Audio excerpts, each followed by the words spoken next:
Hey there, welcome to a very rainy day in the garden. Actually, the third day of rain that we've had recently.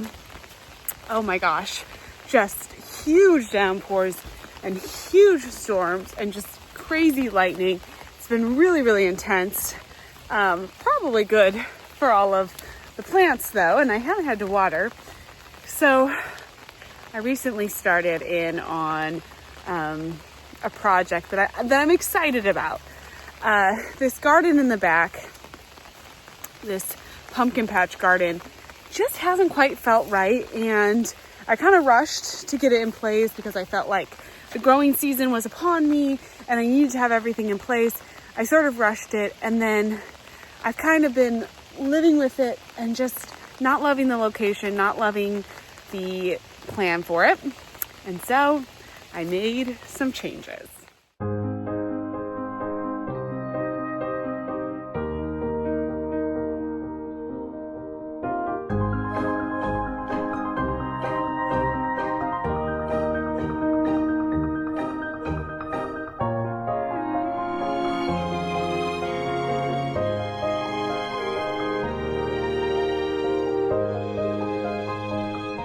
Those are just a few clips of what I did. I actually took down, I'll flip the camera around for you, out the beds because I wanted to move them, and I'm in the middle now of creating a more aesthetic sort of rectangular garden over here in this corner space in the garden.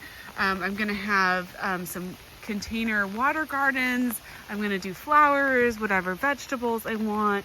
And this is like my favorite spot to sit and be in the backyard here. And so I thought, you know what, we're going to move the garden here. So I have not filled the raised beds. I've not laid like that, done any of that. I need to level them and so forth, but I have laid them out in basically the structure that I think I want them in. At least for the moment. You can see how much rain, look how much rain we have gotten in this is just the last 2 days. Absolutely crazy. But yeah, so I have this set out, and I'm just sort of like living with this setup and just making sure I don't need to tweak where any of the containers are. And then I'm going to drill holes in all of the enclosed ones.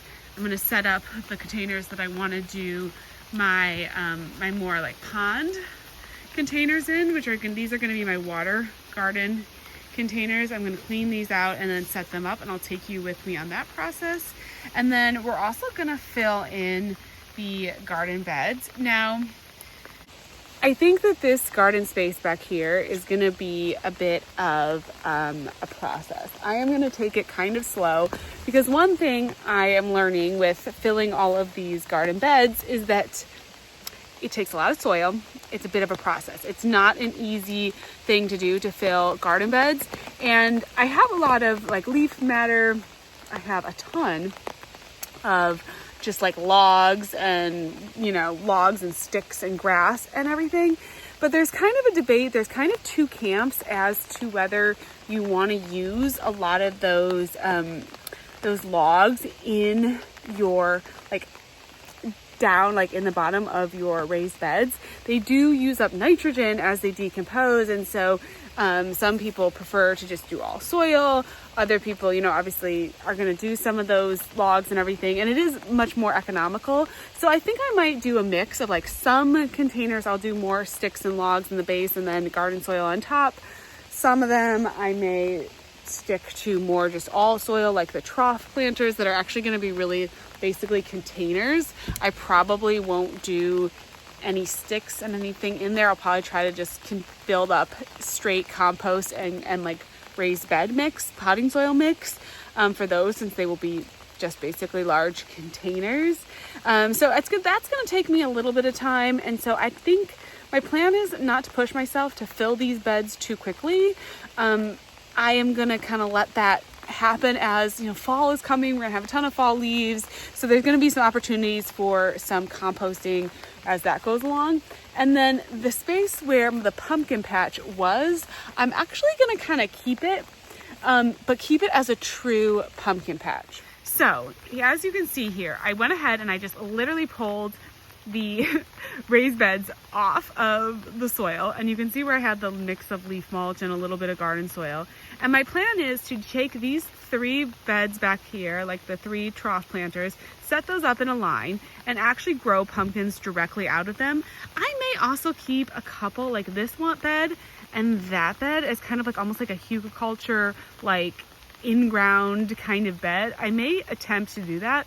This pumpkin that I've got growing on this one is looking great, and so I just may let it go this season, and I'll probably keep these beds here for this season, and then we'll see how this goes, like as they continue to compost. This one I'm going to remove because it never really worked anyways. I tried to seed flowers in there, and as you can see, there was never enough soil. It literally just, it's nothing. So I'll probably get rid of that. But my plan is just to have this actually be like a true pumpkin patch. So using the trough planters and then just letting the pumpkins really actually ramble all over the whole, the whole space here. And just, it's already enclosed in the netting. So that's good. We aren't going to have the deer in this space. So it's still very like usable. And so we'll have pumpkin patch rambling on the ground, and then we will have this garden in the corner, which is like the coffee garden. It's the morning coffee in the garden.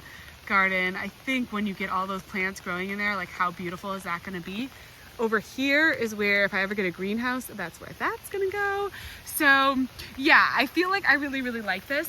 Now I do have these garden arches, which I could continue to use for pumpkins, and I may keep them out here. I may let the pumpkins grow, although if I'm going to be leaving a lot of this space open for just, I don't know, just for basic like open growing of the pumpkins over the ground, then, and if I take out, especially like these front couple raised beds, I don't know that I'm going to need the arches back here, especially if I want to grow heavier pumpkins. Like if I want to do true like jack-o'-lantern style pumpkins, I don't know that those are pretty intense, pretty strong arches, but I don't know that even the pumpkin vines, like I probably have to support the pumpkins on the vine. So I may move those arches up to the front garden, where I want to be growing a lot of my like big production of tomatoes and everything. I like to do those on an arch trellis.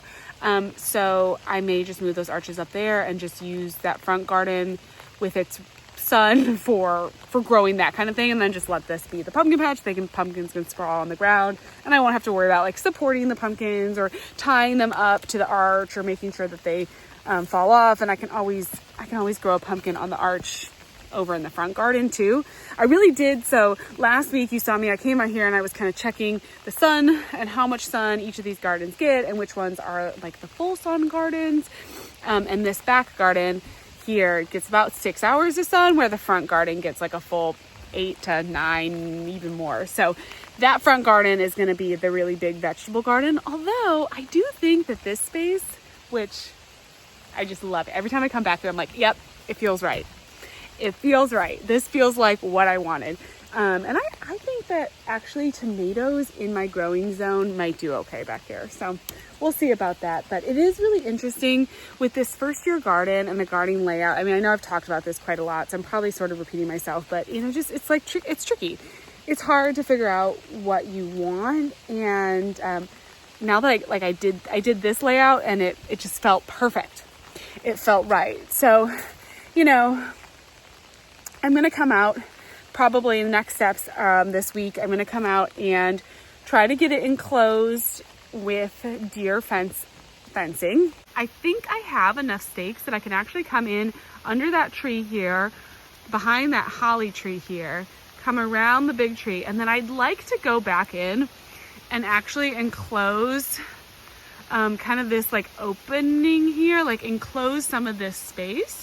I do have this dead tree, which I might have to, it's either gonna fall down in the next, couple weeks because it's like right on the edge, or I may have to have someone come in and take this tree down.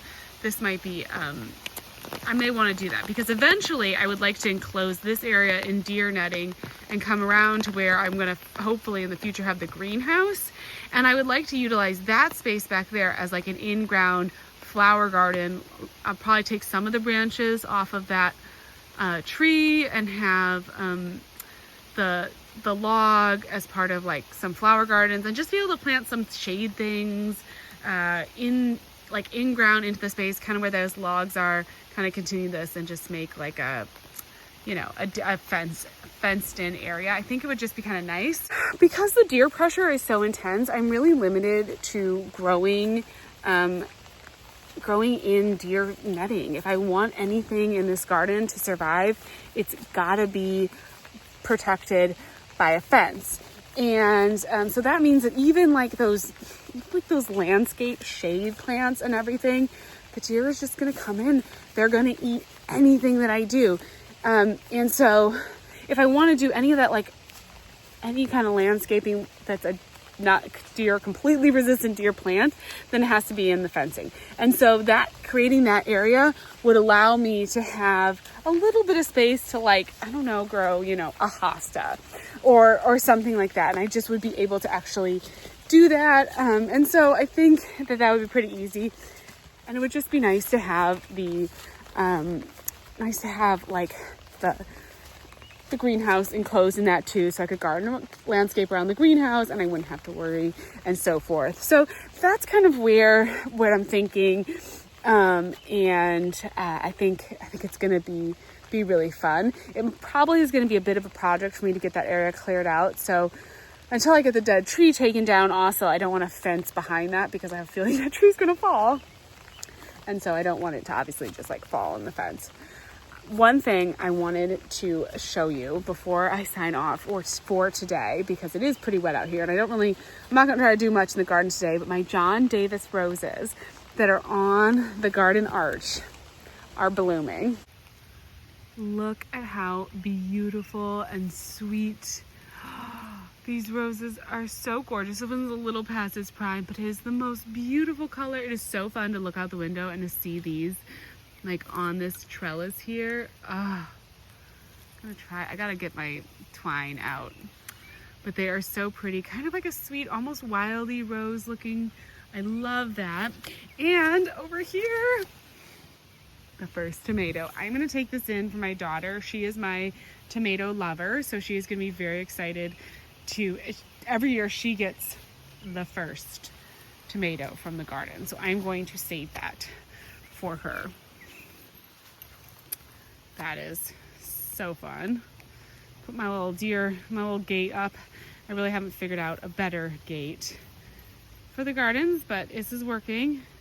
And I just, whenever it rains, I like to come out here and make sure that none of my supports of my fence are falling over. Because like this one here, look at how much rain.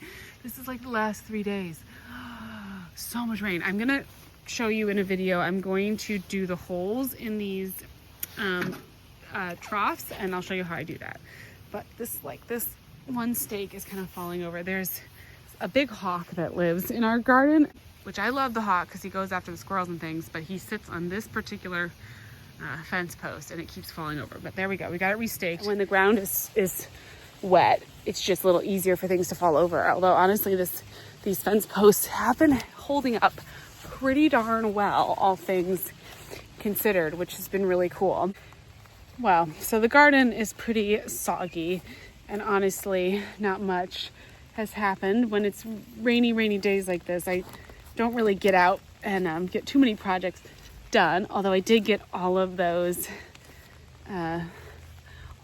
raised beds moved in the last couple weeks, which was good. All right, get that garden staked. All right, well, got that checked on, got the first tomato, and I gave you a little update of the changes in that back garden. I am absolutely, I'm so thrilled.